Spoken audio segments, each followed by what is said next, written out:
మరియు భూమిలో నుండి మరొక క్రూర మృగము పైకి వచ్చుట చూచితిని. గొర్రెపిల్ల కొమ్ములు వంటి కొమ్ములను దానికుండెను.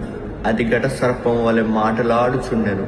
అందరూ తమ కుడి చేతి అందైనను తమ నొసట అందైనను ముద్ర వేయించుకున్నట్లు అది వారిని బలవంతము చేయుచున్నది. ఆ సంఖ్య 666. అటు తర్వాత గొప్ప జనుల శబ్దము వంటి గొప్ప స్వరము పరలోకముందు ఇలాగు చెప్పగా వింటిని, ప్రభువును స్తుతించుడి, రక్షణ మహిమ ప్రభావములు మన దేవునికి చెల్లుడు. మరియు పరలోకము తెరవబడి ఉండట చూచితిని. అప్పుడు ఇదిగో తెల్లని గుర్రము ఒకటి కనబడింది. దాని మీద కూర్చుండి ఉన్నవారు నమ్మకమైన వారును సత్యవంతుడును అనునామము గలవారు. ఆయన నేత్రములు అగ్ని జ్వాలల వంటివి.